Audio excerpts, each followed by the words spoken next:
Mungkin kakak bakal bisa tahu ya. Aku tuh kayak bukan kayak orang gila juga. Kadang orang tuh suka gini ya, kalau misal ketemu aku di jalan, kayak Mil kok gak marah-marah? Lalu sinting suruh gue marah. Gue lagi jalan di mall disuruh marah-marah ngapain? Gue lagi belanja, lagi mau makan, lagi mau jalan-jalan, lagi happy. Gue disuruh ngomel-ngomel di sini. Lu gila iya?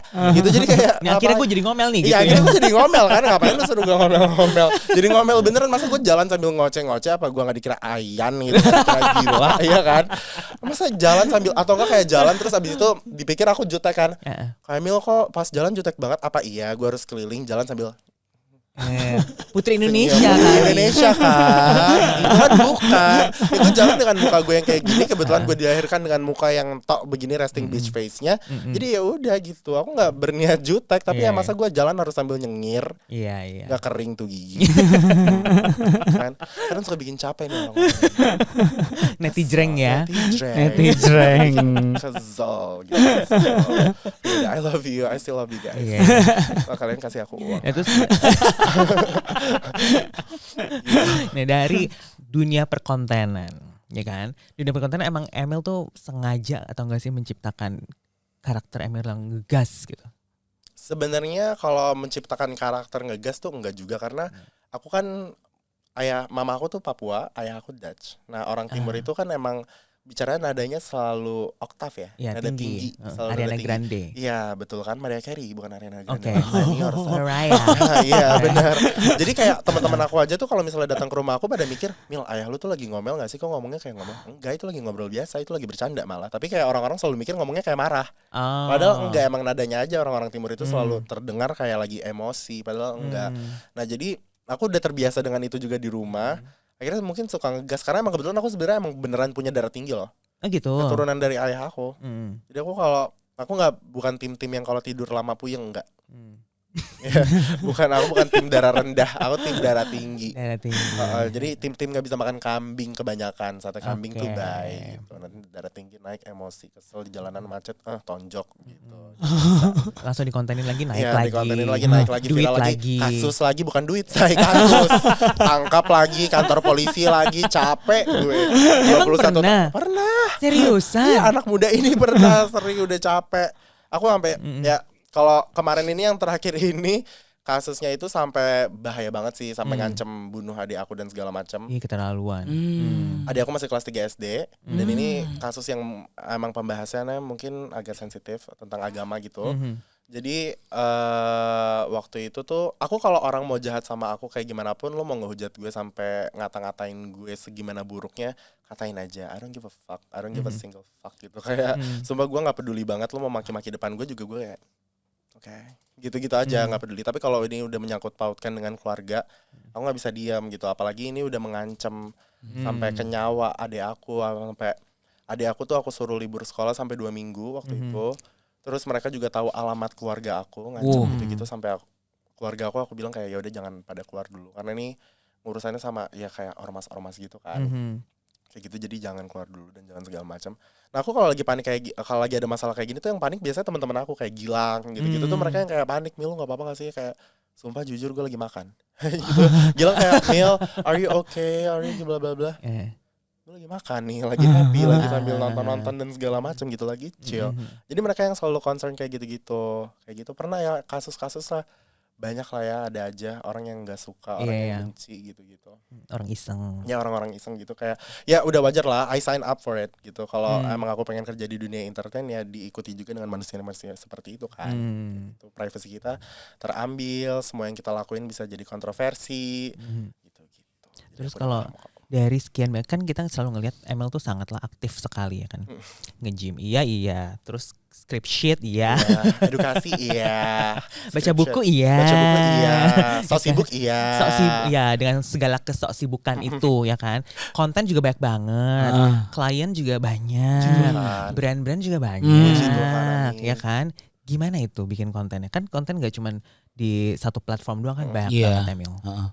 Kalau aku sih bikin konten itu sebenarnya tergantung aja sih. Aku bikin konten tuh kalau di TikTok kayak mut-mutan aja. Kalau di YouTube aku emang ada jadwal syutingnya seminggu 2 kali gitu-gitu. Kalau di Instagram juga aku ya kalau misalnya emang kan video yang mostly aku buat itu kan apa yang ada di pikiran aku kan, dan biasanya emang aku lagi kesel beneran nih. Kalau misalnya lagi kesel sama cowok yang demen selingkuh, akhirnya aku bikin video tentang cowok yang lagi demen selingkuh nih. Aku emang lagi emosi-emosinya lagi langsung bikin video, langsung ngomong, langsung upload gitu. Jadi kayak gitu, aku bikin video tuh random aja. Kalau misalnya emang lagi mood ya kadang aku juga sehari suka stalking konten gitu. Terus jadi nanti besok-besok tinggal di-upload kayak gitu-gitu aja sih. Jadi biar besoknya kalau ada aktivitas lain kayak bisa gampang nge-gym dulu, gas with Dias dulu. Iya. Bisa posting dulu. Iya, tahan dulu. Tahan kerjanya, tahan dulu gitu. Gitu, Kak. Sebenarnya kalau cita-cita seorang Emil Mario itu apa? Kalau cita-cita aku dari kecil tuh beda-beda. Jadi pas aku masih awalnya tuh aku pengen jadi chef. Wow. Aku pengen jadi chef gitu-gitu. Terus abis itu aku udah pengen jadi artis tuh dari ya kayak kelas 3 SD gitu. Aku pengen jadi entertainer lah, pokoknya apapun yang ada di depan kamera gitu. Aku mencoba itu sampai SMA. Aku casting sendiri kelas 4 SD, kelas 3 atau 4 SD gitu. Aku casting sendiri gara-gara dulu tuh di sekolah aku kayak ibu-ibu yang nganterin anaknya yang suka gosip di lorong sekolah ini ya. Mereka pada ngomong kayak ada casting sinetron ini loh. Dulu kan sinetron-sinetron lagi ngehits gitu kan. Sinetron-sinetron kayak apalah GGS gitu-gitu. Jadi anak-anak tuh semua pada iya mau dong nanti pulang sekolah pada castingnya.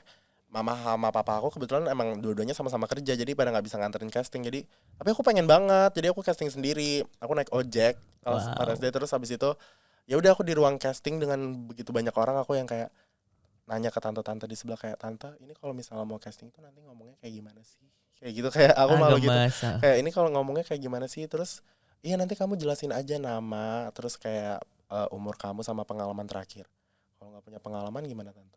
Ya udah ngomong aja nggak punya pengalaman gitu-gitu. Ya walaupun aku emang hasilnya tidak diterima, tapi kayak aku udah melewati masa-masa itu gitu. Aku pokoknya casting kemana sini, kesana segala macam. SMA juga aku main-main film pendek gitu untuk festival-festival. Aku juga freelance model juga dulu pas zaman-zaman SMA gitu. Jadi pengen jadi artis, terus sempat kepikiran pengen jadi pramugara. Sebelum akhirnya aku bikin konten tuh kayak apa gue sekolah pramugara kali ya, coba jadi pramugara ya. Apa nanti keterimanya pramugari? Tetap ya pramugari cantik gitu pakai rok span gitu kan kayak sedep gitu ya kalau misalnya jalan pakai kayak gitu.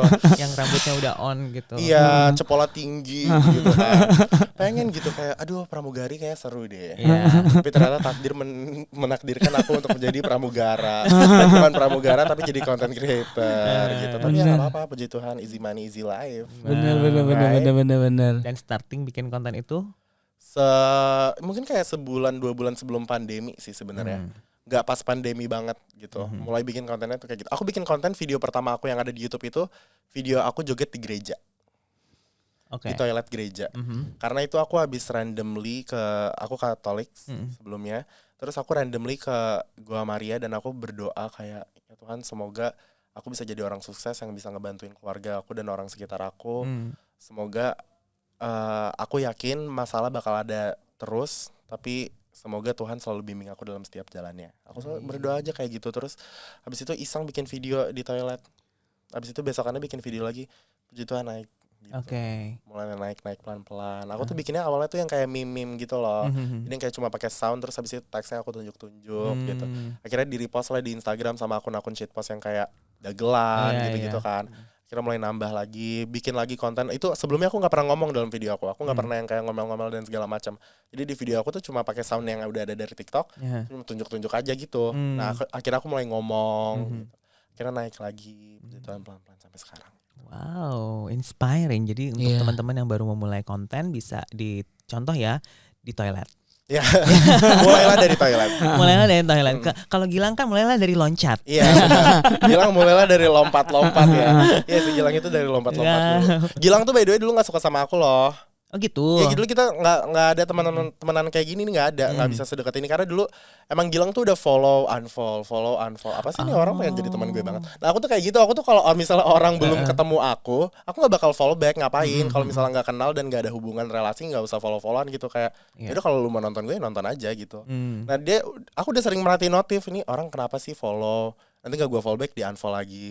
Jadi dia selalu mikir aku tuh jutek. Aku tuh jutek, sombong, tengil, bocil gitu kan. Sampai akhirnya kita ketemu berempat sama ada 3 content creator lain. Ngumpul. Akhirnya yang paling nyambung malah aku sama Gilang gitu loh. Jadi Gilang tuh punya kayak first impressionnya tuh bad banget ke aku, yang buruk banget nih anak sombong, jutek, judes, udah kelihatan juga nih dari mukanya ini ngeselin nih, yang kayak orang sombong lah pokoknya kayak gitu-gitu. Tapi ternyata paling nyambung malah sama dia gitu. Udah berapa lama sekarang sama Gilang? Temenan. Iya. Iya temenan maksudnya. Iya, temenan sama Gilang udah almost 3 years. Ya. Almost 3 years. 3 years. Oh, yeah. I'm Paris Hilton. That's hot. Paris Hilton. Oh ternyata gitu ya. Gilang ini gak sih bahas gak sih waktu pas kemarin? Bahas ya. Bahas berantem-berantemnya juga. Aku udah nonton kok yang podcast episode sama Gilang. Aku selalu nonton semua podcast yang ada di Paradigm Fitness Indonesia. Oh wow. Jadi sekarang ada quiznya. Oke, baik. Aku izin toilet dulu ya. Langsung buka. Yang terakhir siapa sebelum Gilang siapa? Gitu. Baiklah. Terus buku terakhir yang dibaca. Kalau tadi Buku ini sering baca buku kan? Buku terakhir yang aku baca tuh apakah namanya yang putih? Anjir lupa lagi gue. Apa? Buku tutorial kecantikan. Bukan.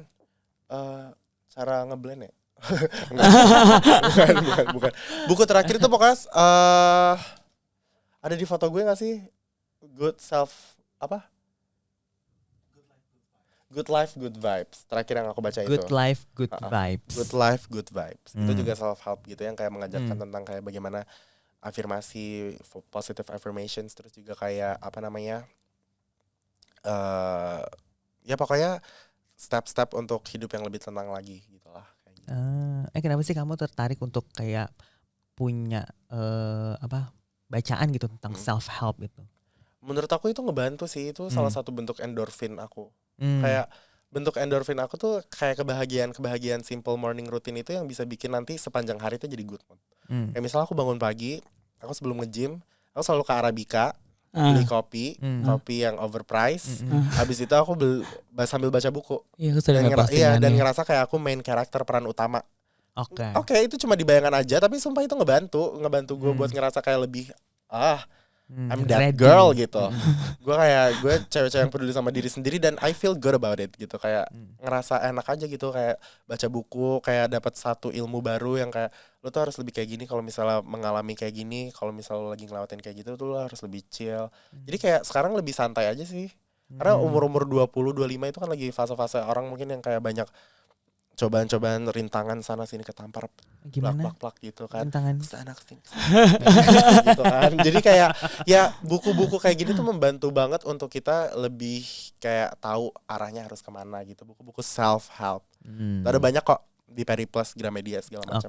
Ada buku baru juga yang aku mau lagi baca. Sebenarnya yang Good Life Good Vibes itu aku udah selesai, tapi aku lupa judulnya apa. Self help pokoknya ya. Journal juga penting. Aku ada buku jurnal yang penulisnya tuh sebenarnya sama kayak si Good Life Good Vibes ini, si Fox apa gitu aku lupa. Jadi dia the greatest self help books. Jadi itu buku terbaik yang bisa kamu buat adalah jurnal tentang diri kamu sendiri. Setiap hari nanti akhirnya kamu bisa baca besok kemarin tuh gue ngalaminnya kayak gimana, keadaan happy gue 1-10 tuh kayak gimana, apa yang kamu paling bersyukur dari hidup kamu. Jadi biar kita tuh stay woke gitu loh. Kadang kalau kita udah stres tuh kita udah suka lupain hal-hal yang udah ada di hidup kita sampai kita cuma fokus ke sedih-sedihnya aja. Padahal lihat kiri kanan guys, kayak banyak orang yang mungkin lebih kurang dari kalian masih tinggal di bawah atap terlindung dari matahari dan hujan, kita masih bisa makan apapun yang kita mau. You are so blessed gitu. Jadi banyak hal yang mungkin karena kita lagi stres itu ketutupan sama stres itu, padahal banyak yang bisa disyukurin banget. Wow, tepuk tangan dulu untuk bener. Gue tuh bencong-bencong kayak gini gue wise loh. Jangan salah, jangan ada gila-gilanya. Gue juga tetap bencong-bencong punya otak. Iya, kelas gitu. Kelas. Bencong-bencong cawang bukan. Aku bencong-bencong kelas. Kasih lihat dong dari cara duduknya, lihat dong dari cara segala macamnya. Mau di Ayunda loh. Yes, nanti kayak I graduate with honor gitu kan. Mau tolong dilihat ya. Cinta Laura udah. Cinta Laura katanya episode favoritnya podcastnya sama aku seneng banget. Dia bilang kayak ditanyakan sama si Ata kan, si Ata dekat kali. Sama si Ata dibilang kayak siapa sih bintang tamu favoritnya? Bintang tamu favorit aku sih kalau season baru, Emil Mario, he's blah blah blah blah blah, he's so brave, I'm like I know. Gitu. Kayak seneng banget sekarang tuh aku kayak grow up banyak nontonin orang-orang yang aku dari kecil nonton yang kayak It Made Me Who I Am gitu, artis-artis senior banyak banget kayak Kak Ruben gitu-gitu yang kayak bikin aku tuh belajar kayak cara ngomong tuh harus kayak gimana sih kalau orang lagi show di depan kamera tuh kayak gimana gitu-gitu, belajar attitude-nya juga kayak harus bersikap kayak gimana sama orang-orang kayak gitu-gitu. Dan sekarang aku udah gede dan bisa kayak kenal sama mereka, ngobrol langsung sama mereka gitu-gitu tuh jadi kayak so happy, so grateful gitu. Wow, apa sih yang kamu pelajarin dari aku? Kalau yang aku belajarin dari Kak Erik ya, harus sering meeting guys. Karena Kak Erik itu kalau misalnya kita ketemu, dia pasti selalu, Kak Erik ya aku meeting dulu ya. Oh meetingnya banyak ya. Setiap ketemu meeting banget. Kak Erik itu manusia Erik meeting gitu. Nama lengkapnya tuh Erik meeting guys. Jadi Kak Erik itu kerjanya meeting terus. Setiap ketemu mau kemana Kak? Ada meeting. Mau kemana Kak? Abis ini ada apa? Ada meeting. Perbanyaklah meeting. Gak tahu apa yang diomongin tapi meeting aja. Meeting aja dulu ya kan? Yes, meeting aja dulu. Kalau ngundang Emil ke podcast kita ini harus butuh 300 hari, sama undang meeting aku 300 hari. Iya kan? Meeting sama Kak Erik itu harus lama banget. Obrolannya tuh sangat dalam dan dalam sekali. Smart. Smart. Brain, beauty, behavior, right? 3B gitu. 3B. Brain, beauty, behavior. Baiklah, thank you so much Emil. Makasih. Udah nih selesai ngobrolnya, seru deh. Ini inspiring banget sih, benar-benar inspiring banget ya. Jadi di balik seorang Emil Mario tuh yang viral, yang ngegas gitu. Ternyata 3,5 tahun loh. 3,5 tahun terus lagi skripsi, script ya. Terus juga hobi baca buku, hobi workout. Ini kayak semua Alpha Generation, Gen Z nih harus denger banget sih. Benar. Ya, sekarang tuh Gen Z jujur aja bencong-bencong TikTok dan sosial media lain tuh semua sekarang pada nge-gym loh. Iya. Dan semuanya pada ngaku dibilang, Mil, sumpah gue mulai nge-gym tuh gara-gara lo. Jadi kayak aku tuh seneng banget banyak yang terinspirasi gitu. Bener. Kadang orang-orang pada mikir kayak, apaan sih lo pamer-pamer badan mulu? Ya iyalah gue udah kerja keras, gila kalau gue kerja keras terus gak pamer. Gitu kan kayak jadinya banyak yang terinspirasi gitu loh. Bener. Jadi happy punya gitu. good impact. Alhamdulillah Ya puji kan? Tuhan. Jadi jangan overthinking. Betul, kalau misalnya ngeliat orang punya badan bagus tuh jangan julid, olahraga. Kalau gembrot sadar. Iya. Jangan yang olahraga mulutnya doang. Iya, jangan jarinya. olahraga mulut sama jempol. Jempol lo gak bakal six pack. Yang bisa six pack perut lo. Gitu. Jadi tolong yang dikerjakan yang itu aja. Mulutnya cocornya diem aja. Cara diem. Iya. Yang nambah bukan masalah otot, yang nambah dosa. Iya, gitu kan. benar sekali. Gitu, say. Seneng deh punya generasi yang seperti ini. Iya. Ya walaupun bacotnya agak kayak tidak terkontrol, tapi at least I said what I said. Tapi aku suka loh, ini bacotlicious. Ya, bacotlicious, bukan delicious tapi bacotlicious. Iya kan? Ini tuh bisa jadi satu nama segmen nanti ya. Bagus untuk ya. acara nih yang mau ngambil kasih kredit ke Kak Iya. Erik. Enggak cuma kredit bayar. Ya, Ya kan? rights gitu kan. Emang YouTube doang yang bisa copyright. Iya kan? Kalau podcast aku tuh emang kayak gini, kadang-kadang tuh celotehan itu bisa jadi sebuah ide. Ya kan? Bacotlicious. Bacotlicious. Keren loh itu. Bisa loh itu dipakai sama cong-cong kayak aku. Oke. Siapapun yang mau punya acara Bacotlicious, Kalau buat Emil nggak apa-apa. Nggak apa-apa kan? Nggak usah bayar ya? Nggak usah. Nggak apa-apa. Tapi bintang tamunya aku juga. Tiap hari, tiap episode bintang tamunya Kak Erik. Oke. Sampai bosen ya. Kak Erik apalagi yang mau kita bahas? Aku mau meeting. Kayak gitu. Aduh. Baiklah, thank you so much, Emil. Emil, thank you. Terima kasih banyak. So happy to be here. Thank you. Nah buat Freedom People, thank you so much for watching and listening. Kalau misalnya ada pertanyaan atau feedback, very welcome to DM us. Kita ada banyak di sosial media ini, ada di Instagram, ada di Facebook, ada di LinkedIn, ada di YouTube of course, dan juga ada di TikTok. Dan kita ketemu lagi in the next episode of Paradigm Lifestyle Podcast powered by Paradigm Fitness Indonesia. It's your future.